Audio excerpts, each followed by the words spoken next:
भारतीय संस्कृति और सनातन धर्म को गायत्री परिवार आगे बढ़ाने का काम कर रहा है। सनातनी परंपराओं को पहचाने जाने वाले बालाघाट जिले में शांति कुंज हरिद्वार के दिव्य संरक्षण और मार्गदर्शन में गायत्री शक्तिपीठ बालाघाट के तत्वावधान में राष्ट्र जागरण 251 कुंडीय गायत्री महायज्ञ और विराट संस्कार महोत्सव का आयोजन आगामी 30 नवंबर से 4 दिसंबर तक जिले में किया जा रहा है, जिसको लेकर तैयारियां शुरू हो गई हैं और अलग अलग चरणों में राष्ट्र जागरण के इस कार्यक्रम को जन जन तक पहुंचाने में पूरा गायत्री परिवार प्राण से जुटा हुआ है। इसी कड़ी में 9 जून रविवार को 2 सत्रों में गायत्री शक्तिपीठ बालाघाट द्वारा कार्यक्रम का आयोजन किया गया। नगर के पवार छात्रावास सभागार में आयोजित प्रथम सत्र में शांति कुंज हरिद्वार से पहुंचे प्रमोद बारजे, उप जोनल केंद्र प्रतिनिधि राजेश पटेल, श्री गायकवाड़ और उप जोनल केंद्र छिंदवाड़ा अंतर्गत आने वाले केंद्र पांडुर्ना, बैतुल, छिंदवाड़ा, सिवनी और बालाघाट के जिला प्रतिनिधि, जिले के सभी 11 तहसील प्रतिनिधि और गायत्री परिवार के लोग मौजूद थे। प्रयाग संकल्प संगोष्ठी में आगामी 30 नवंबर से 4 दिसंबर तक आयोजित होने वाले राष्ट्र जागरण 251 कुंडीय गायत्री महायज्ञ और विराट संस्कार महोत्सव की तैयारियों को लेकर विशेष चर्चा की गई, जबकि द्वितीय सत्र में शैक्षणिक, सामाजिक, धार्मिक और गायत्री परिवार के प्रतिनिधियों की बैठक में शिक्षाविद श्रीमती लता इलकर, इंजीनियर दिवाकर सिंह पटेल, सनातन सभा संरक्षक रमेश रंगलानी, महामंत्री अभय सेठिया सहित अन्य धार्मिक, सामाजिक और शैक्षणिक संगठनों के प्रतिनिधि मौजूद थे, जिनकी मौजूदगी में दिव्य शक्ति कलश का पूजन किया गया।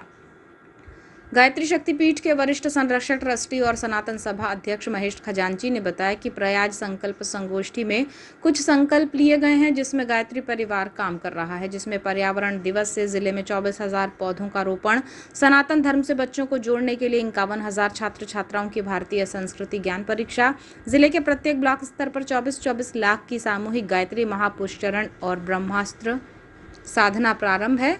उन्होंने कहा कि ये जिले के लिए सौभाग्य है कि जिले में 251 कुंडीय महायज्ञ और विराट संस्कार महोत्सव होने जा रहा है, जिसमें बैठने वाले यजमान साधकों के लिए साधना का प्रावधान है, जिसमें मंत्र लेखन, गायत्री चालीसा, गायत्री का मासिक जप और गायत्री माला की साधना करनी है। उन्होंने बताया कि दिव्य शक्ति कलश पूजन और प्रयाग संकल्प संगोष्ठी के साथ ही गांव-गांव में आयोजन की अलख जगाने गायत्री परिवार द्वारा पूजित 11 शक्ति कलशों को यात्रा के माध्यम से तहसील प्रतिनिधियों को सौंपा जाएगा, जो शक्ति कलश के माध्यम से गांव-गांव में यात्रा कर राष्ट्र जागरण 251 कुंडीय गायत्री महायज्ञ और विराट संस्कार महोत्सव के आयोजन की अलख जगाएंगे।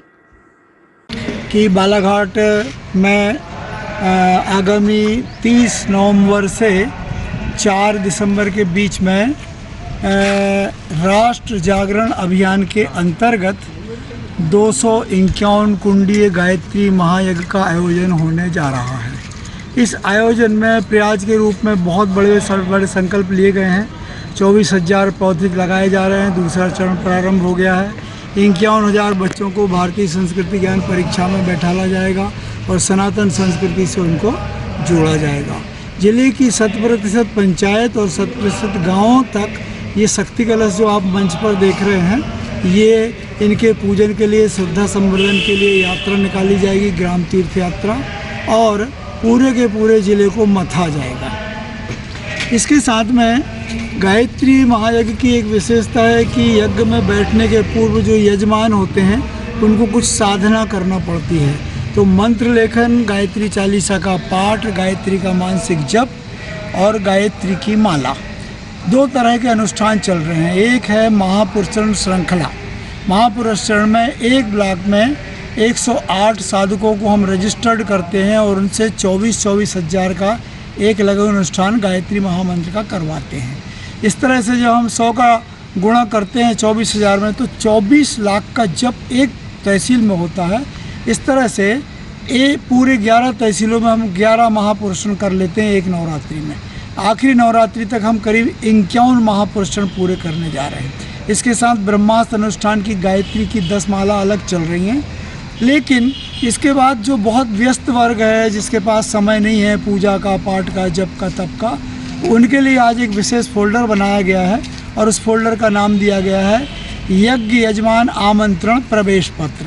यानी प्रवेश का जो आधार है वो साधना है, तो उसमें गायत्री की महत्ता बताई गई 2 पेजों में, और 2 पेजों में उनको 24 मंत्र लेखन करना है। गायत्री महामंत्र, गायत्री चालीसा का अपने घर में पाठ करना है, मंत्र जप करना है।